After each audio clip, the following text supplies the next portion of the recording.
तो हेलो दोस्तों, नमस्कार। कैसे हो आप सभी। एक बार फिर से स्वागत है आपका हमारी YouTube channel AK 2.0 technical exams पर। तो दोस्त, यदि अभी तक आपने चैनल को सब्सक्राइब नहीं किया है तो आप चैनल को सब्सक्राइब करें, अपने दोस्तों पे आप शेयर करें। तो भाई, मैंने आपके लिए आज उसी क्वेश्चन को ऐड किया हूँ जो कि एग्ज़ाम में पूछे जाने की 100% संभावनाएँ हैं। तो आज मैंने आपके लिए क्या है, मिक्सिंग क्वेश्चन, साइंस के इम्पोर्टेंट 50 क्वेश्चन जो कि बहुत ही इम्पोर्टेंट आपके लिए होने वाले हैं। भाई, बहुत बार रिपीटेड क्वेश्चन है और फुल संभावना है कि ये 2023 में आपको हर शिफ्ट में एक क्वेश्चन इससे देखने को मिलेगी। Subscribe मैं now आपको जहाँ and देखना press करते the हुए bell लेके चलता हूँ आज के icon. अपने Never miss an update from एक बहुत Tips ही इम्पोर्टेंट Official. क्वेश्चन है। यदि आप मेरे चैनल पर नए हो तो आप जरूर से चैनल सब्सक्राइब करें और अपने दोस्तों के साथ अपने क्वेश्चन को शेयर करें। तो दोस्त, कहते हैं ना कि अगर आप कुछ करना हो ना तो कुछ खोना पड़ता है मेरे भाई। कि यदि आप कुछ करना हो ना कुछ तो कुछ खोना पड़ता है। तो मेरे भाई, मेरे बहन, आपको अभी अपना टाइम निकाल कर 10 मिनट की वीडियो आपको देखना होगा। ठीक है भाई, मैंने आपके लिए ऐसे क्वेश्चन को ही ऐड किया हूँ जो सच में बहुत ही इंपॉर्टेंट है मेरे भाई।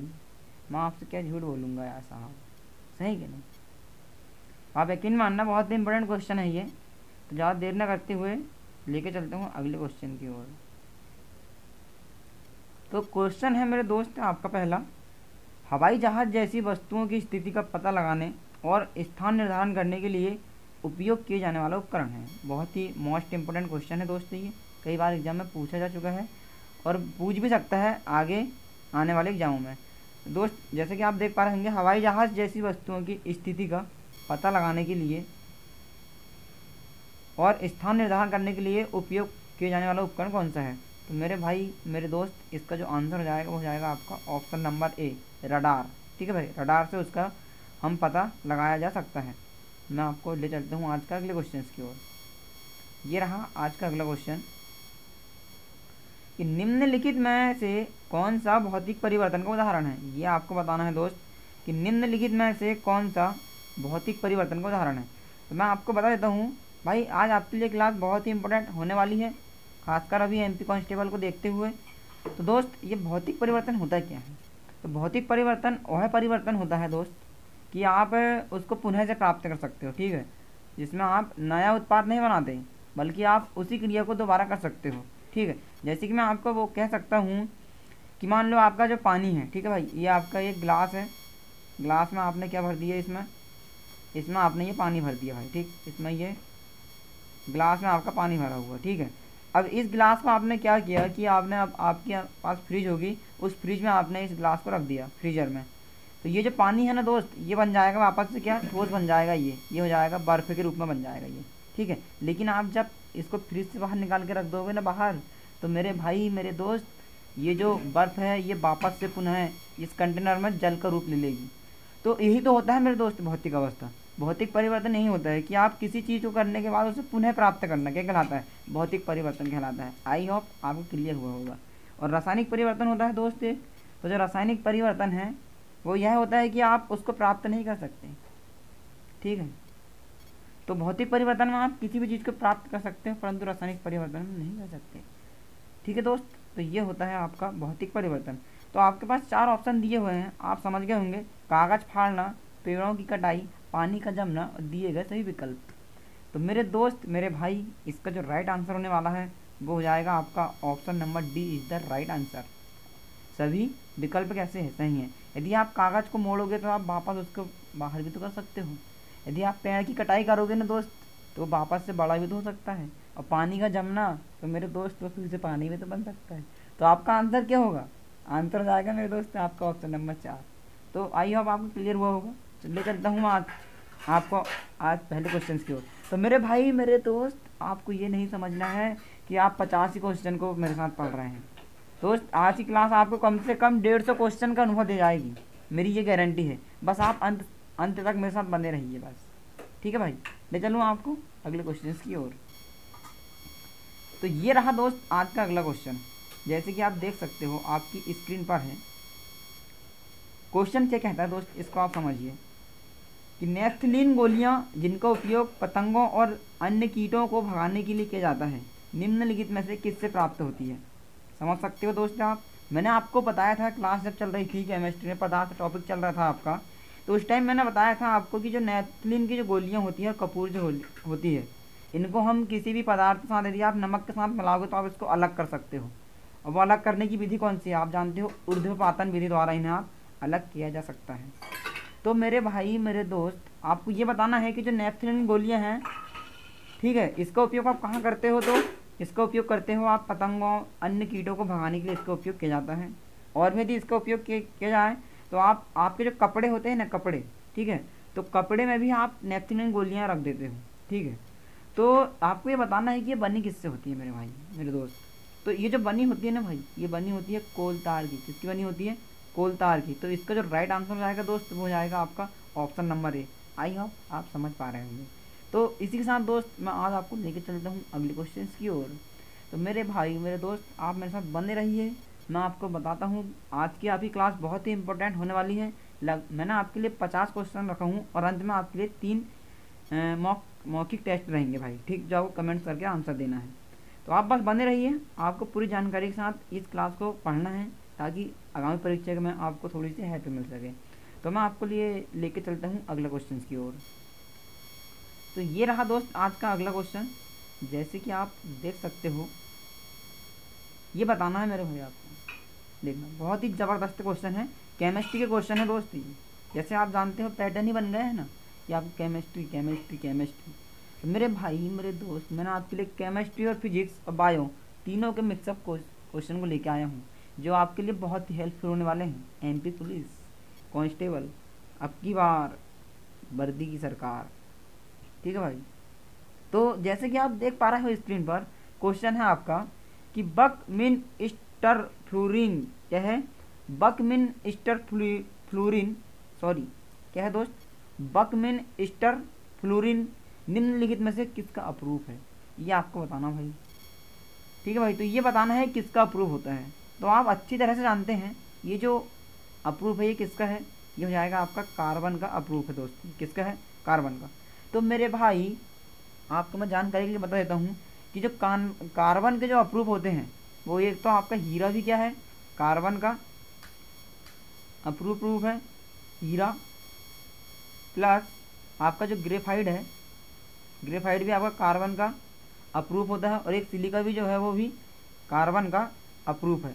तो मेरे दोस्त, और एक जो आपका क्वेश्चन में दिया हुआ है ये कार्बन का अप्रूव है। तो इतनी बात को ध्यान रख रहे हैं। मैंने आपको बोला हूँ ना कि आप 50 क्वेश्चन नहीं, आप मेरे साथ लगभग 200 से 300 क्वेश्चन सॉल्व कर रहे होंगे। तो आई होप आप समझ गए होंगे। तो मैं आशा है कि आपको बड़े समझ आता होगा। मैं लेके चलता हूँ आपको अगले क्वेश्चन की ओर। तो दोस्त आज का ये रहा आज का अगला क्वेश्चन आपके पास। ये देखो, आपको ये बताना है, बहुत ही शानदार क्वेश्चन है दोस्त, कि भोजन के संबंध में गलत कथन ज्ञात कीजिए। ये आपको बताना है। कोई बात है क्या दोस्त इसके लिए? आप जो भोजन करते हो उसी का तो आपको गलत बताना है, सही है? तो आप बता ही सकते हो कि भोजन के संबंध में गलत कथन ज्ञात कीजिए। पहला ऑप्शन है यह एक अकार्बनिक पदार्थ है, यह रासायनिक प्रतिक्रिया से गुजरता है। तीसरा ऑप्शन है यह कार्बनिक पदार्थ है। चौथा है यह ऊर्जा प्रदान करता है। तो मेरे भाई मेरे दोस्त, आप जानते ही होंगे कि हम जब भोजन तो करते हैं, पर ये अंत में ना, ये जो भोजन है ना, ये ग्लूकोज बन जाता है मेरे भाई। क्या बन जाता है? ग्लूकोज का ये रूप धारण कर लेता है, जिसे हम कार्बोहाइड्रेट के नाम से जानते हैं। किस नाम से जानते हैं? कार्बोहाइड्रेट के नाम से जानते हैं। और आपको पता है ये जो ग्लूकोज होता है ना, ग्लूकोज का फॉर्मूला क्या होता है? C6H12O6। तो ये क्या है? आपका ग्लूकोज है। तो क्या इसमें आपको कहीं कहना चाहिए तो ये जो फॉर्मूला है ग्लूकोज का, इसमें आपको कार्बन दिख रहा है ना? दिख रहा है क्या नहीं? तो फिर अपना भोजन के रूप में हम किसको लेते हैं? ग्लूकोज को लेते हैं ना। जानते हो ना, आपको बताया था मैंने आपको कि आपका जो भोजन है वो ग्लूकोज बन जाता है, बाद में इसको तोड़ा जाता है। कहाँ? जीव द्रव्य में। बताया था ना, याद है क्या? भूल गए? याद है तो बहुत अच्छी बात है, और भूल गए हैं तो आपको रिवीजन करने की ज़रूरत है। तो देखिए भाई, इसमें आपको दिख रहा है ना, ये कार्बन है ना भोजन में, तो ये हमेशा क्या होगा? ये होगा मेरे भाई कार्बनिक। ठीक है, पहला। ये दूसरा तो इसका बिल्कुल सही है। यह ऊर्जा प्रदान करता है, बिल्कुल करता दोस्त। आप ग्लूकोज को तोड़ोगे, पायरुविक अम्ल में बदलेगा, वहाँ से आपको 38 ATP प्राप्त होंगे, फिर आपको एक ऊर्जा मिलेगी, तो ऊर्जा प्राप्त भी होती है। तो ये भी दोस्त अपना सही है। पर हमको बताना क्या है कि भोजन के संबंध में गलत कथन कौन सा है। तो दोस्त ये है, यह रासायनिक प्रतिक्रियाओं से गुजरता है, बिल्कुल गुजरता है दोस्त। मैंने आपको बताया था एक श्वसन क्रिया कैसी क्रिया है, ऑक्सीकरण क्रिया है दोस्त, ठीक है। तो श्वसन की क्रिया के दौरान हम ऑक्सीजन को लेते हैं और ऑक्सीजन हमारे सभी ग्लूकोज को तोड़ने का काम करते हैं। तो ऑक्सीजन की अनुपस्थिति में माइटोकॉन्ड्रिया में ऑक्सीश्वसन होता है दोस्त। ऑक्सीश्वसन के दौरान हमारे 38 एटीपी का निर्माण होता है और वहाँ से हमको ऊर्जाएं मिलती है दोस्त। दूसरा भी इसका एकदम राइट आंसर है। तो फिर आप समझ गए होंगे इसका जो राइट आंसर होने वाला है वो हो जाएगा आपका option number A is the right answer. यह एक अकार्बनिक पदार्थ है। अकार्बनिक पदार्थ कैसे रहेगा मेरे भाई, इसमें जब कार्बन उपस्थित है तो यह अकार्बनिक पदार्थ कैसे रहेगा, नहीं ऐसा बिल्कुल नहीं होगा। तो दोस्त आप मेरे साथ बने रहिए, आपको पूरी चीज़ बराबर मैं एक एक चीज़ें आपको बताऊंगा, ठीक है। ले चलता हूँ आज के अगले क्वेश्चन की ओर। तो ये रहा भाई आज का आपका अगला क्वेश्चन कि कच्चा आलू खालिस्तान की उपस्थिति के परीक्षण के लिए एक आदर्श नमूना है। ये आपको बताना है भाई, बहुत ही मोस्ट इम्पोर्टेंट क्वेश्चन है अभी 2023 कांस्टेबल पुलिस के हिसाब से। तो आप शायद इसका आंसर जानते भी होंगे बहुत से, फिर भी आपको इसका आंसर बताता हूँ। कच्चा आलू खालिस्तान की उपस्थिति के परीक्षण के लिए एक आदर्श नमूना है। तो दोस्त इसका जो आंसर हो जाएगा वो जाएगा आपका option number D is the right answer, starch. अगला क्वेश्चन है भाई आपका कि एक टेलीविज़न का रिमोट निम्न से संबंधित है, ये आपको बताना है। तो भाई आपके यहाँ टीवी है ना, टीवी है, डीटीएच है आपके यहाँ, है ना। तो उसका जो रिमोट है ना, रिमोट आप देखना उसमें एक लाइट लगा होता है, लाइट, ठीक है। तो वही तो हमको बताना है ये ऐसी कौन सी किरण है कि हम बटन इधर दबाते हैं और उधर हमारे चैनल बदल जाता है, यही तो आपको जानना है। तो दोस्त क्वेश्चन बोलता है कि एक टेलीविज़न का रिमोट निम्न से संबंधित है। पहला ऑप्शन है आपके पास एक्स किरण, दूसरा पराबैंगनी किरण, तीसरा अवरक्त संकेतों से और चौथा है उपरोक्त से कोई नहीं। चौथा ऑप्शन है उपरोक्त से कोई नहीं। तो दोस्त इसका जो आंसर होने वाला है ना भाई, वो इसका आंसर आएगा अवरक्त संकेतों से, ठीक है। तो रिमोट का जो लाइट है वो अपना चैनल बदलने में सहायता करता है, किस लिए, अवरक्त संकेतों से। तो आई होप आप समझ गए होंगे। चलता हूँ अगले क्वेश्चन पर। तो आज का आपका अगला क्वेश्चन है बहुत ही लाजवाब क्वेश्चन। रेशम कीटों का व्यावसायिक पालन निम्नलिखित में से कौन सा है। सभी लोग को इसका आंसर पता होना चाहिए भाई। रेशम कीटों का व्यावसायिक पालन निम्नलिखित में से कौन सा है। पहला ऑप्शन है सेरिकल्चर, वृक्ष संवर्धन, एक्वाकल्चर और एपीकल्चर। तो इसका जो राइट आंसर हो जाएगा दोस्त वो हो जाएगा आपका option number A is the right answer. क्या हो जाएगा, सेरिकल्चर। क्या बात है भाई, बस आप मेरे साथ बने रहते रहिए, आपको पूरे क्वेश्चन में पूरे डाउट क्लियर कर दूंगा आपके, ठीक है। और यदि आपके मन में अभी भी डाउट है तो आप बराबर कमेंट्स कीजिए ना, पूछिए ना मुझसे, या फिर आप मेरा व्हाट्सअप नंबर लीजिए, मैं आपको डिस्क्रिप्शन में लिंक दे दूंगा, आप वहाँ से मेरे व्हाट्सअप ग्रुप में जुड़ जाइए, मैं आपका पूरा डाउट लूँगा। बस आप मेरे साथ बने तो रहिए, ठीक है। और यदि आप अभी नए हो तो आप मेरे चैनल को सब्सक्राइब करके अपने दोस्तों पर शेयर तो कीजिए, ठीक है भाई। तो बड़ा मज़ा आएगा आपको पढ़ने में, ठीक है। तो ले चलता हूँ आपको आज के अगले क्वेश्चन की ओर। तो ये रहा दोस्त आज का अगला क्वेश्चन कि चाय कोको और कोला में मौजूद उत्तेजक है। तो दोस्त मेरे दोस्त मैं आपको जानकारी के लिए बता दूं, तंबाकू, चाय पत्ती, कोको कोला में पेय मौजूद उत्तेजक जो होता है वो एक ही होता है सभी में। तो आप जानते हैं ना कि तंबाकू में क्या पाया जाता है, आप ये भी जानते हो कि चाय में क्या होता है, तो फिर क्या आप ये नहीं जानते कि कोको कोला में क्या होता है। बिल्कुल जानते हो दोस्त, बिल्कुल जानते हो ना, जानते हो। तो इसका जो राइट आंसर होने वाला है मेरे भाई, इसका राइट आंसर हो जाएगा ऑप्शन नंबर ए। क्या हो जाएगा इसका राइट आंसर, कैफीन, ठीक है। कैफीन जो है चाय में उपस्थित होता है तो कोको कोला में भी होता है, और जब ये कोको कोला में होता है ना तो फिर ये तम्बाकू में भी तो होता है, नहीं होता मेरे भाई। तम्बाकू में निकोटीन पाया जाता है। क्या बन गया ना आप चूतिया क्या भाई आप क्या कैसा करते हो यार, मैं तो आपका टेस्ट ले रहा था ऐसे ही बोल के। भाई चाय में क्या पाया जाता है पता है आपको, कैफीन। तो तम्बाकू में निकोटीन पाया जाता है। तो मेरे दोस्त मैं आपको बता दूं, ये निकोटीन जो है ना, आपका मुंह देख सकते हो आप, ये मुंह में आपके 32 दांत, एक जीभा पाई जाती है, और इसके अलावा भी आपके पास 3 लार ग्रंथि पाई जाती है दोस्त। कितनी, 3 जोड़ी लार ग्रंथि पाई जाती है, ठीक है। कहाँ, मुख में। तो मेरे भाई ये आपका जो निकोटीन है ना, जो तम्बाकू में पाया जाता है, वो लार ग्रंथि को निकलने के लिए उत्सर्जित करता है। आपने देखे होंगे कोई गुटखा खा लेगा तो ओ भाई क्या कहे हो ऐसे बोलेगा ना, देखे होंगे। तो मतलब ऐसा लगेगा जैसे कोई बहुत बिजी बिजी है, कहीं बहुत इंपॉर्टेंट काम रहेगा तभी बोलेगा वो, ओ भाई क्या है हो, कहाँ से जाना, ऐसा बोले, देखे होंगे। तो भाई ये जो तम्बाकू होती है ना, ये निकोटीन होता है ना, ये स्वास्थ्य के लिए बहुत हानिकारक होती है, ठीक है। तो मैं आपको जानकारी के लिए बता दूं, ये जो तम्बाकू खाने वाले होते हैं ना, उनकी लार ग्रंथि एक दिन में 1 से 1.5 लीटर निकलती है, लेकिन जो तम्बाकू का सेवन करते हैं उनकी कम से कम 2 लीटर निकलती हैं। तो भाई जो निकोटीन होता है तम्बाकू में पाया जाता है, तो वो लार ग्रंथि से लार को निकालने के लिए उत्तेजित करते हैं। आई होप आपको क्लियर हुआ होगा। तो मैं आपके लिए आपको लेकर चलता हूँ अगले क्वेश्चन की ओर। तो ये रहा दोस्त अगला क्वेश्चन कि एल्यूमिनियम की एक मोटी ऑक्साइड परत बनाने की प्रक्रिया है, ये आपको बताना है। आपके पास 4 ऑप्शन दिए हुए हैं, इससे आपको आंसर छांटना है, ठीक है। तो इसका जो राइट आंसर हो जाएगा दोस्त वो हो जाएगा आपका ऑप्शन नंबर सी, एनोडाइजिंग। क्या हो जाएगा इसका आंसर, एनोडाइजिंग। अगला क्वेश्चन ये देखिए भाई, बहुत ही शानदार क्वेश्चन है, लाजवाब क्वेश्चन है ये बायोलॉजी का। मैंने आपके लिए मिक्सिंग क्वेश्चन को रखा हूँ आज। पसीना में खालिस्तान होता है, ये आपको बताना है। तो आपके पास 4 ऑप्शन है ना, पहला है शुद्ध जल, फास्फोरिक एसिड, तीसरा है कैल्शियम फास्फेट और पानी, चौथा है जल, नमक और अपशिष्ट पदार्थ। तो दोस्त आपका जो पसीना होता है ना, पसीना, ठीक है, ये आपके शरीर से निकलता है, तो इसमें पाया जाता है जल, नमक और अपशिष्ट पदार्थ। ये आपको मैंने बताया हूँ जब मैं आपको उत्सर्जन तंत्र पढ़ा रहा था, तो मैंने बताया था कि हमारी त्वचा जो होती है इसमें 2 प्रकार की ग्रंथि पाई जाती है। कितनी ग्रंथि, 2 प्रकार की ग्रंथि होती है। एक होती है आपकी श्वेत ग्रंथि और एक होती है आपकी तेली ग्रंथि। तो मेरे भाई मैंने आपको बताया था कि जो श्वेत ग्रंथि होती है ये पसीना को निकालने के लिए मदद करती है, ठीक। तो जो पसीना होता है इसमें हमारा कैल्शियम के साथ साथ सोडियम की मात्रा कम हो जाती है, जिससे आपको अधिक पसीना आने से आपका जो ब्रेन है ना, ब्रेन में एकदम सुस्ती नज़र आती है, क्योंकि आपके शरीर में सोडियम की कमी हो जाती है। और सोडियम मतलब होता है नमक।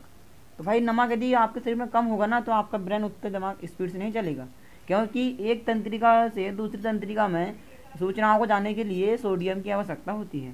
तो ज़्यादा पसीना निकलना आपके लिए हानिकारक हो सकता है। तो इसीलिए तो दोस्त आप हर सब्जी में, हर प्रकार की वैरायटी जितनी सब्जी खाते हो, आपको नमक बिल्कुल दिया जाता है। क्यों, ताकि आपका ब्रेन जो है हमेशा कैसा रहे, चलता रहे, तेज़ी से चलता रहे। अगर आपको नमक की कमी होगी तो आपका ब्रेन सही से काम नहीं कर पाएगा, इसलिए आपको नमक का मात्रा को बढ़ा के रखना है। तो दोस्त इसका जो आंसर जाएगा वो जाएगा आपका option number D is the right answer, जल, नमक और अपशिष्ट पदार्थ। तो चलता हूँ अगले क्वेश्चन की ओर। ये रहा आज का अगला क्वेश्चन कि अनाज और दालों जैसे खाद्य पदार्थों को सामान्यतः धूप में सुखाकर परीक्षित किया जाता है, इस विधि को क्या कहते हैं। तो मेरे भाई मेरे दोस्त, इसका जो राइट आंसर होने वाला है वो हो जाएगा आपका ऑप्शन नंबर सी, निर्जलीकरण। अगला क्वेश्चन, तारों की टिमटिमाहट के लिए कौन सी परिघटना उत्तरदायी होती है, ये आपको बताना है। क्या आप नहीं जानते, आप सभी ने तारा तो देखे हैं ना, तो जब आपने तारा देखे हैं तो आपने उसकी टिमटिमाहट भी देखे होंगे।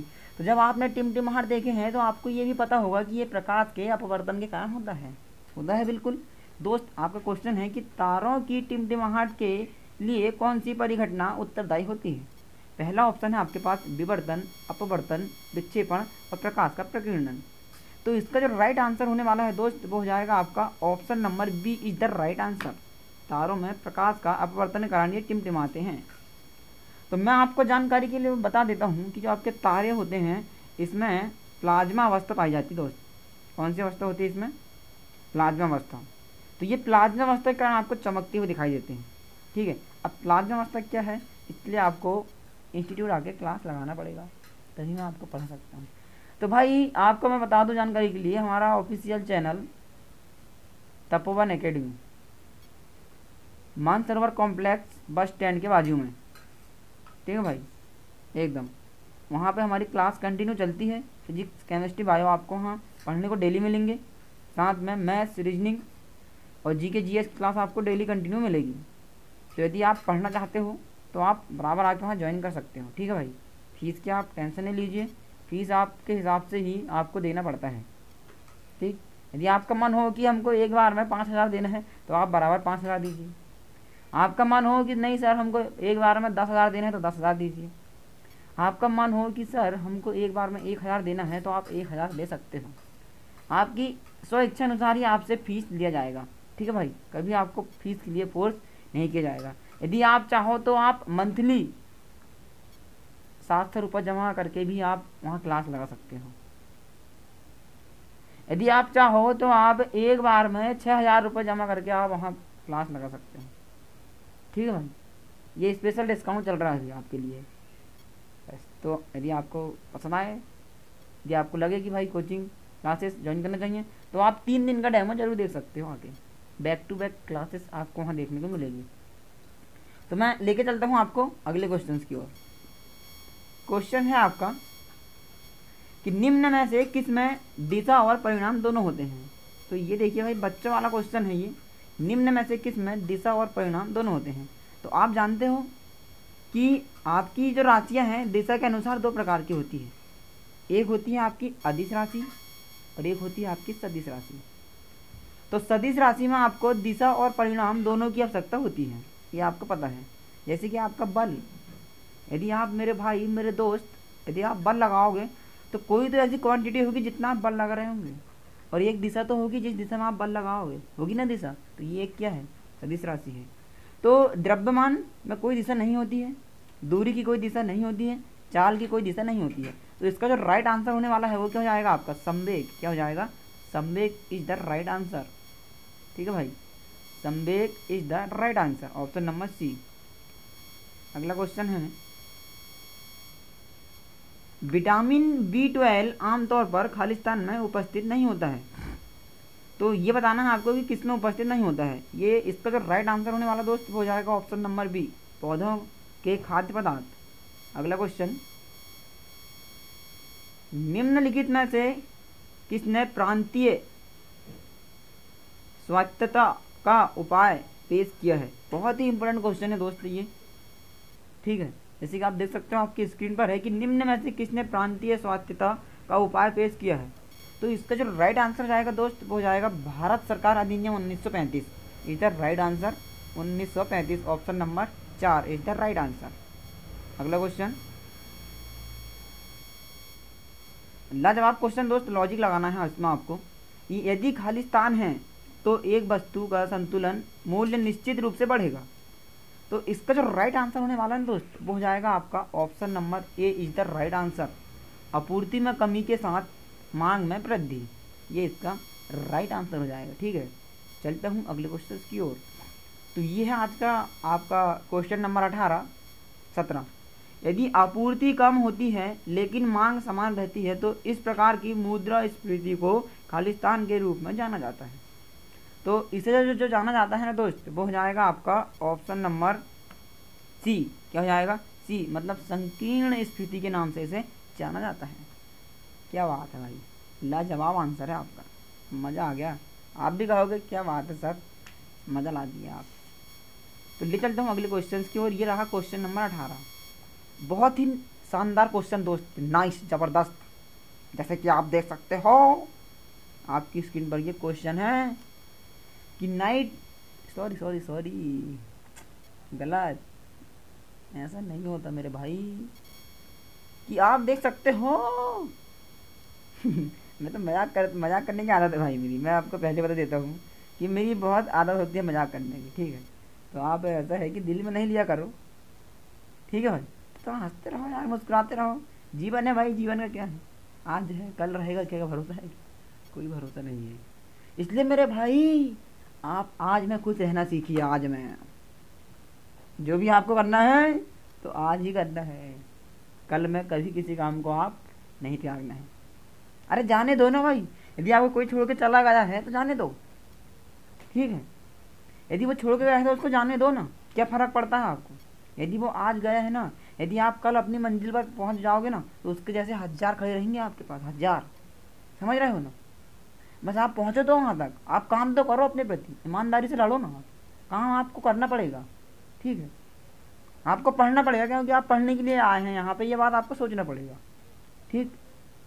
तो आपको 24 घंटा में भाई कम से कम आपको 15 घंटे पढ़ाई करना है, तब जाके आपका सिलेक्शन होगा। क्योंकि आपके जैसे करोड़ भारत में पढ़ रहे हैं, करोड़ बच्चे, तो आपको पढ़ना पड़ेगा ही। चाहे कुछ भी हो, फिजिक्स हो, केमिस्ट्री हो, बायो हो, मैथ्स हो, रीजनिंग हो, आप किसी भी चीज़ को इग्नोर नहीं कर सकते। ठीक, तो आपको डेली पढ़ना ही है तो पढ़ना है। घर जाओ, आप डेली जाके 5-6 घंटे पढ़ाई करो, बात यहीं से ख़त्म होती है। तो आपका क्वेश्चन ये है कि जल में नाइट्रोजन आमतौर पर किस रूप में पाया जाता है। बहुत ही शानदार क्वेश्चन है, लाजवाब क्वेश्चन है दोस्तों ये। तो बहुत से स्टूडेंट इसका आंसर नहीं जानते हैं, तो इसका जो आंसर हो जाएगा वो हो जाएगा इसका nitrate. Option number B is the right answer. अगला क्वेश्चन, ये देखिए भाई, बहुत ही लाजवाब क्वेश्चन है, शायद इसका आंसर आप जानते होंगे कि फलों को कृत्रिम रूप से पकाने में उपयोग की जाने वाली गैस है एसिटिलीन, मीथेन, एथेन, ब्यूटेन। तो इसका जो राइट आंसर जाएगा दोस्त वो हो जाएगा आपका ऑप्शन नंबर ए, एसिटिलीन। ले चलता हूँ अगले क्वेश्चन की ओर। ये रहा दोस्त आज का आपका 20वां क्वेश्चन, जो कि बहुत ही लाजवाब होने वाला है। तो आज मैंने आपके लिए 20 इंपॉर्टेंट क्वेश्चन को रखा हूँ, कल मैं आपके लिए 20 क्वेश्चन और लेके आऊँगा। तो आप मेरे साथ बस बने रहना डेली। मैं आपको भाई 20 क्वेश्चन से 40 कराऊंगा, लेकिन आप बस मेरे साथ, कंडीशन है कि आप मेरे साथ डेली बने रहिए। तो ये रहा दोस्त आज का अगला क्वेश्चन आपका कि कठोर पानी में कपड़े अच्छे से नहीं धोए जाते हैं क्योंकि पानी छूने में कठोर लगता है, कठोर पानी में अपर्याप्त लवण होते हैं जो सफाई प्रक्रिया को तेजी से लाते हैं, और साबुन गंदी कणों पर हमला करने के बजाय लवण से अभिक्रिया करके मैल का निर्माण करते हैं। तो इसका जो राइट आंसर होने वाला है दोस्त वो हो जाएगा आपका ऑप्शन नंबर सी, ये अभिक्रिया के साथ निर्माण क्रिया कर लेते हैं। तो ये थे दोस्तों आज के आप साइंस के 20 लाजवाब क्वेश्चन, मैथ्स, रीजनिंग, बायो तीनों के मिला के। तो यदि आपको मेरी क्लास पसंद आई होगी, यदि आपको सीखने को मिला होगा, तो आप अपने दोस्तों पे शेयर कीजिए, ठीक है भाई। और वीडियो को लाइक कीजिए, कमेंट से करिए और अपने दोस्तों पर शेयर कीजिए। और ज़्यादा से ज़्यादा आप मुझे कमेंट्स करके बताएंगे कि आपको आज की वीडियो कैसी लगी। यदि आपको वीडियो अच्छी लगी होगी तो मैं आपके लिए नेक्स्ट वीडियो बनाऊँगा, नहीं तो मैं आपको कोई वीडियो प्रस्तुत नहीं कर पाऊँगा। तो भाई आशा है कि आपको आज की वीडियो बहुत पसंद आएगी और आप ये बहुत पसंद करेंगे, और आगामी परीक्षा के लिए ये बहुत ही इंपॉर्टेंट क्वेश्चन होने वाले हैं ये, ठीक है भाई। साइंस के क्वेश्चन हैं, आप इनको हल्के में बिल्कुल नहीं ले सकते। मैंने आपके लिए वैसे क्वेश्चन को ढूंढ ढूंढ के रखा हूँ जो क्वेश्चन में आने की, मतलब पेपर में आने की फुल संभावनाएं हैं। तो आपने यदि पूरी केमिस्ट्री पढ़ ली होंगे, पूरी फिजिक्स, पूरी बायो पढ़ ली होंगे, तो इस प्रकार के क्वेश्चन आपको उसमें देखने को नहीं मिलेंगे। इसलिए आप इस क्वेश्चन को इग्नोर बिल्कुल भी नहीं कर सकते। आप मेरे साथ कंटिन्यू बने रहिए, मैं आपको 20 क्वेश्चन के साथ कल हाजिर होऊंगा। तो भाई अब हम मिलेंगे कल की वीडियो में, तब तक के लिए जय हिंद, जय भारत, धन्यवाद।